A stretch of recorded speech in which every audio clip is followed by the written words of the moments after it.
Student, मैं सौरभ कोहली आपका हार्दिक स्वागत करता हूं अपने यूट्यूब चैनल में। प्यारे बच्चों, कैसे हो आप? आई होप आप अच्छे होंगे। आज हम चर्चा करेंगे सामाजिक विज्ञान के बारे में। बच्चों, सामाजिक विज्ञान की वर्कशीट नंबर 87 जो कि 15 फरवरी 2022 की वर्कशीट है क्लास 9th के लिए। इसमें जो चर्चा होगी लोकतांत्रिक राजनीति की चर्चा होगी। पार्ट 4 संस्थाओं का कामकाज, नीतिगत फैसलों की प्रक्रिया। इसको शुरू करने से पहले जो कोई भी हमारे चैनल के साथ नया जुड़ा हो, इस चैनल को सब्सक्राइब कर ले और बेल वाले बटन को जरूर प्रेस कर ले ताकि सारी नोटिफिकेशन उस तक जरूर मिल सके। चलिए शुरू करते हैं बच्चों। हमारे देश में राष्ट्रीय स्तर यानी कि केंद्र स्तर पर सरकार को केंद्र या संघ की सरकार कहा जाता है। क्या कहा जाता है? हमारे देश में राष्ट्रीय स्तर की सरकार को केंद्र या संघ की सरकार कहा जाता है। और केंद्र सरकार के महत्वपूर्ण फैसलों की मुख्य भूमिका कौन निभाती है? कौन सी संस्था है? विधायिका जो कानून बनाती है, कार्यपालिका और न्यायपालिका। ठीक है बच्चों, महत्वपूर्ण फैसलों में मेन भूमिका कौन कौन निभाती है? विधायिका जो कानून बनाती है, कार्यपालिका जो कानून का पालन कराने वाली है, न्यायपालिका जो कानून की सही समीक्षा करने वाली है। आगे देखें, राजनीतिक संस्थाओं की आवश्यकता क्यों है? सरकार पर नागरिकों की सुरक्षा, शिक्षा एवं स्वास्थ्य सुविधाएं आदि मुहैया कराने की जिम्मेदारी होती है। वह कर टैक्स इकट्ठा करके सेना, पुलिस तथा विकास कार्यों पर खर्च करती है। इस तरह के कामों की विभिन्न संस्थाओं द्वारा किया जाता है ताकि लोकतंत्र ठीक से काम कर सके और बड़े फैसले लेने में देश के सभी प्रमुख अधिकारी शामिल हों। ठीक है बच्चों, कि राजनीतिक संस्थाओं की आवश्यकता क्यों है? कि सरकार पर नागरिकों की सुरक्षा, शिक्षा और स्वास्थ्य सुविधाएं आदि मुहैया कराने की जिम्मेदारी होती है। वह टैक्स इकट्ठा करके सेना, पुलिस तथा विकास कार्यों पर खर्च करती है। यानी कि जो पैसा हमसे टैक्स में लेती है वही हमें शिक्षा, सुरक्षा और स्वास्थ्य के रूप में देती है। इस तरह के कामों को विभिन्न संस्थाओं द्वारा किया जाता है। अगर ये संस्थाएं नहीं होंगी तो काम कौन करेगा? ताकि लोकतंत्र ठीक से काम कर सके और बड़े फैसले लेने में देश के सभी प्रमुख अधिकारी शामिल हो सके। आगे देखें बच्चों, इन संस्थाओं में निर्णय लेने वाले प्रमुख अधिकारियों में राष्ट्रपति जो कि औपचारिक रूप से देश का सबसे बड़ा अधिकारी होता है, प्रधानमंत्री सरकार की ओर से अधिकांश अधिकारों का इस्तेमाल करता है तथा अन्य मंत्रियों की नियुक्ति में राष्ट्रपति से सिफारिश करता है। संसद, राष्ट्रपति लोकसभा और राज्यसभा को मिलाकर बनती है। राष्ट्रपति दोनों सदनों का सदस्य नहीं होता, फिर भी संसद के फैसले इनकी मंजूरी के बाद ही लागू होते हैं।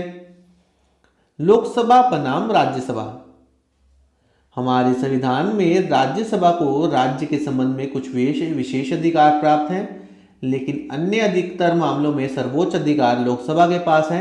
आइए देखिए कैसे।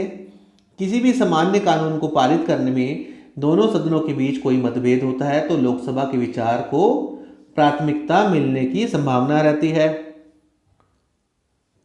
पैसे के मामले में लोकसभा द्वारा पारित बजट या कानून को राज्यसभा सिर्फ 14 दिन तक अपने पास रख सकती है और सुझाव दे सकती है, कि जबकि लोकसभा को अधिकार है कि वह उन सुझावों को माने या ना माने। तो देखिए किसकी पावर ज्यादा है? लोकसभा की। सबसे बड़ी बात तो यह है कि लोकसभा मंत्रिपरिषद को नियंत्रित करती है। सिर्फ वही व्यक्ति प्रधानमंत्री बन सकता है जो लोकसभा में बहुमत दल का नेता हो।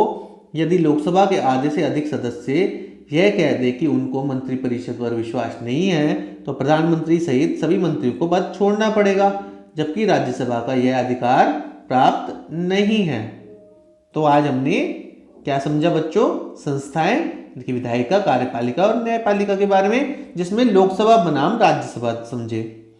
अब देखिए प्रश्न पहला बच्चों, देश की केंद्र सरकार से आप क्या समझते हैं? इसकी प्रमुख संस्थाओं के नाम बताइए।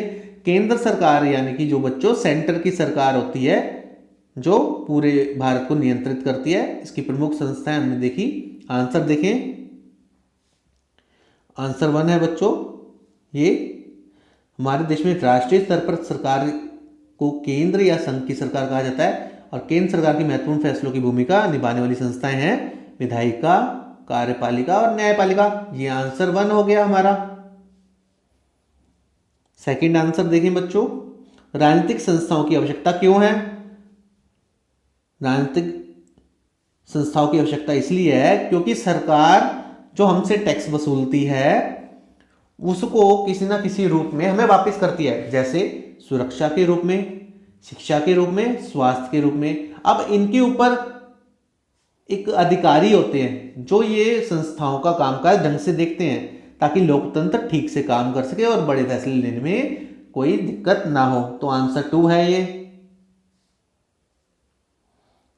थर्ड देखें, राजनीतिक संस्थाओं के प्रमुख निर्णय लेने में कौन कौन सी अपनी भूमिका निभाते हैं? तो कौन कौन है इनमें से जो प्रमुख भूमिका निभाते हैं? राष्ट्रपति, प्रधानमंत्री, संसद। तो ये तीनों अपनी प्रमुख भूमिकाएं निभाते हैं। आंसर 3 है। चौथा है, लोकसभा और राज्यसभा में क्या अंतर है? जैसा कि हमने चर्चा की बच्चों, हमारे संविधान में राज्यसभा और लोकसभा ये सब संसद के ही हिस्से हैं। तो कानून पारित करने में दोनों सदनों में कोई मतभेद नहीं होता, लेकिन लोकसभा के विचार को प्राथमिकता मिलती है और राज्यसभा सिर्फ 14 दिन तक अपने पास रख सकती है बजट को, और लोकसभा को अधिकार अधिक दिए गए हैं। तो ये तीनों पॉइंट आप आंसर में लिख सकते हैं, चौथे आंसर में। तो इस प्रकार हमारी ये वर्कशीट कंप्लीट होती है। आप इस चैनल के साथ जुड़े रहिए और अगली वर्कशीट भी आपको इसी चैनल पे मिल जाएगी। धन्यवाद।